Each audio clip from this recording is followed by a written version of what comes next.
Hello student, नवांकुर digital में आपका पुनः स्वागत है। मैं राजकुमार आज कक्षा 11 का तीसरा वीडियो लेकर हाजिर हूँ।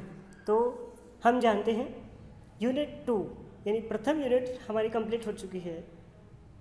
दूसरी यूनिट में हम सेकेंडरी स्टोरेज डिवाइस की बात करेंगे और जानेंगे कि सेकेंडरी स्टोरेज डिवाइस क्या होते हैं। पिछली वीडियो में हमने फ्लॉपी डिस्क और सीडी डिस्क की बात की थी। हम देखते हैं क्या होते हैं। जी हाँ, ये एक हार्ड डिस्क ड्राइव है। इसमें कंप्यूटर का डेटा स्टोर किया जाता है। इसका वर्णन हम इससे पिछले वीडियो में कर चुके हैं। इसका चित्र इस प्रकार इसकी संरचना की जाती है। इसके बाद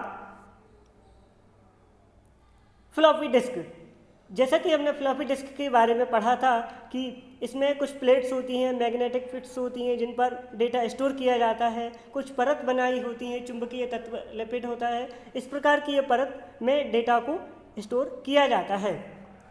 अगला DVD. What is DVD? DVD का पूरा नाम डिजिटल वीडियो डिस्क या डिजिटल वर्सेटाइल डिस्क होता है। इसमें अत्यधिक मात्रा में डेटा को कई वर्षों तक स्टोर रखा जाता है। यह भी कंप्यूटर का सेकेंडरी स्टोरेज डिवाइस कहलाता है। यह सारी मेमोरीज रीड ओनली मेमोरी के अंतर्गत आती हैं। इनमें लिखा हुआ डेटा को हम केवल पढ़ सकते हैं, रीड कर सकते हैं, इसमें सुधार नहीं कर सकते।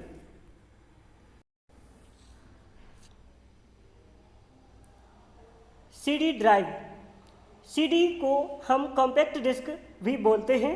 सीडी आयताकार डिस्क होती है जो कि ऑप्टिकल किरणों, लेजर आदि की मदद से डाटा को डालने के लिए इस्तेमाल की जाती है। यह बहुत ही सस्ती होती है और इसमें आपको 700 MB की मेमोरी स्टोर करने के लिए जगह मिलती है। सीडी को हम CPU में लगे हुए सीडी ड्राइव में डालते हैं। यह पोर्टेबल होती है। इसकी मदद से हम सीडी को निकाल कर भी रख सकते हैं और सीडी का डेटा हम कंप्यूटर की ड्राइव में कॉपी कर सकते हैं। इसका अगला भाग डीवीडी। जैसा कि हमने चित्र में देखा, डीवीडी को हम डिजिटल वीडियो डिस्प्ले भी कह सकते हैं। डीवीडी सीडी से काफ़ी गुना डाटा को स्टोर कर सकती है। यह ज़्यादा बड़ा डाटा को स्टोर करने में काम आती है। डीवीडी भी 3 तरह की होती है: read only memory, recordable, rewritable. Read only memory, उसकी मेमोरी को हम पढ़ सकते हैं, राइट कर सकते हैं और रीड भी कर सकते हैं। इस प्रकार हमने डीवीडी का वर्णन देखा।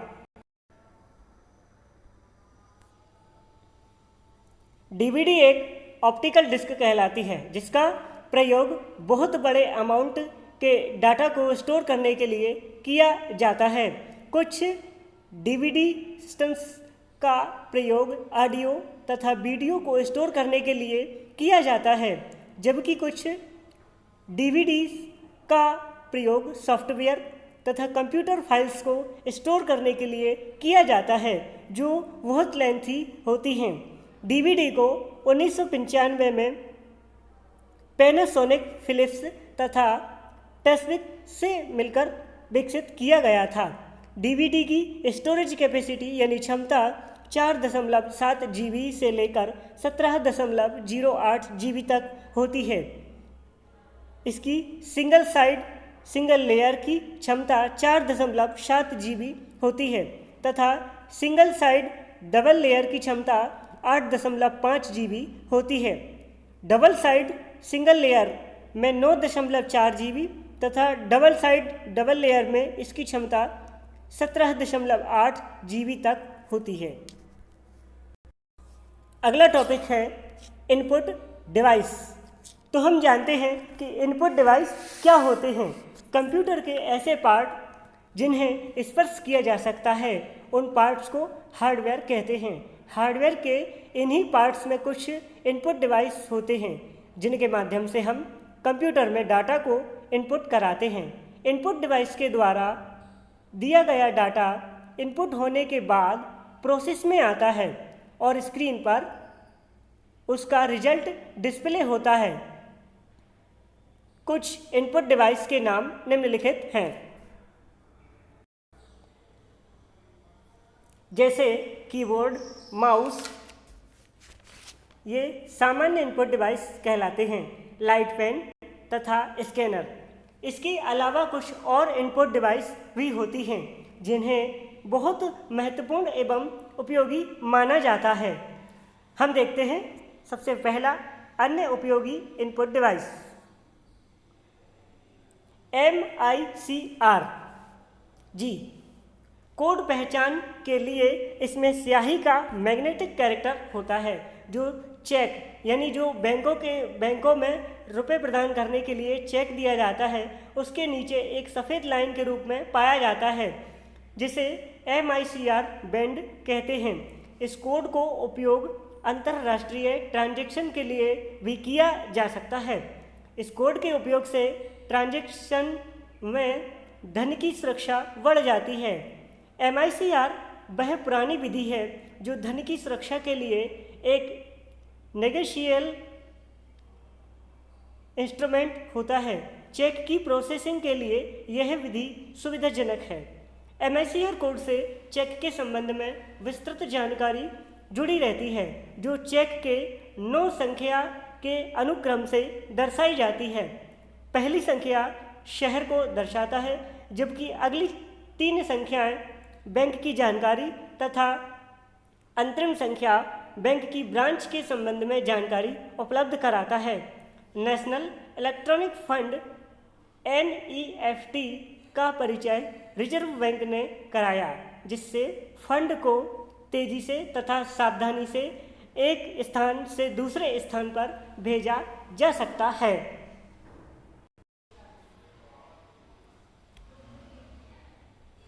जैसा कि MICR विशेष मैग्नेटिक स्याही से लिखा जाता है, जिससे फ्रॉड मामलों को तुरंत मैग्नेटिक स्कैन से पहचाना जा सकता है।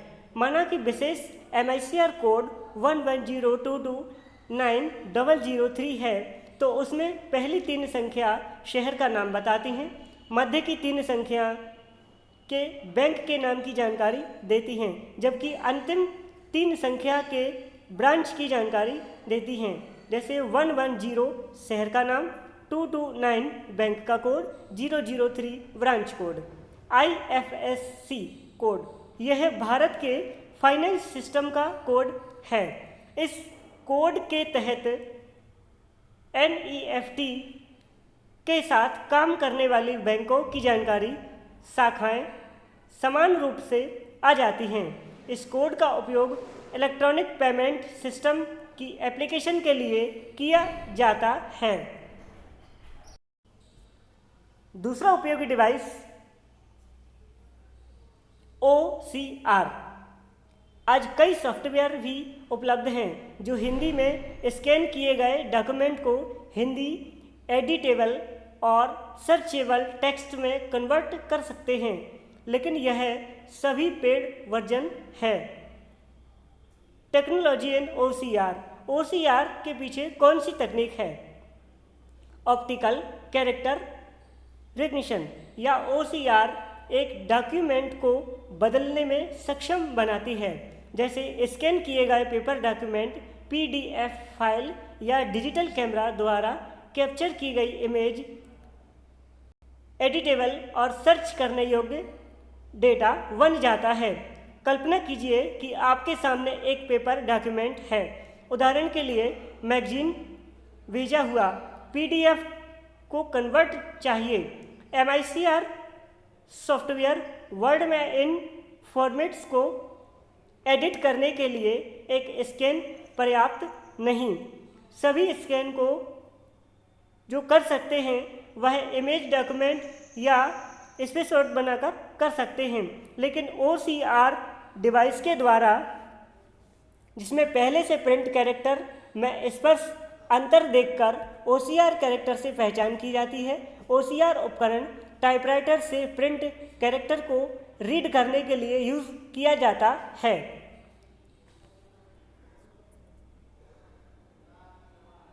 OMR OMR यानी optical mark reader. Optical mark reader एक विशेष प्रकार का स्कैनर होता है, यानी एक इनपुट डिवाइस जो विशेष प्रकार के चिन्ह या मार्क्स को पहचानने के लिए ही डिजाइन किया जाता है। आपने अक्सर विभिन्न प्रकार की प्रतियोगी परीक्षाओं में OMR सीट, जिसमें परीक्षार्थियों द्वारा कुछ सही विकल्प के गोले पेंसिल या पेन के द्वारा भरे जाते हैं, OMR सीट पर एग्ज़ाम जरूर दिया होगा, जहां पर आपको काले पेंसिल या गोले से ठीक भरना होता है, वह एग्ज़ाम देते हैं तो यह OMR सीट होती है। उसे स्कैनर में डाला जाता है और स्कैन एक लेज़र लाइट को आपकी शीट पर डालता है और केवल उन काले वाले निशानों को स्कैन करता है।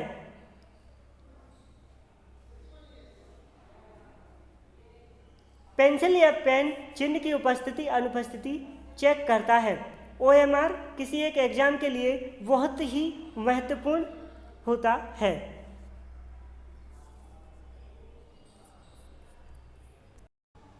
तो आज की कक्षा में हमने MICR, OCR, OMR तीन उपकरणों के बारे में विस्तार पूर्वक जाना है। हमने इसमें CD, DVD आदि के बारे में भी और चित्रों के माध्यम से हार्ड डिस्क, फ्लॉपी डिस्क आदि को जाना है। अगले वीडियो में OBR optical bar code reader और डिजिटल कैमरा आदि के बारे में हम चित्रों के माध्यम से समझेंगे।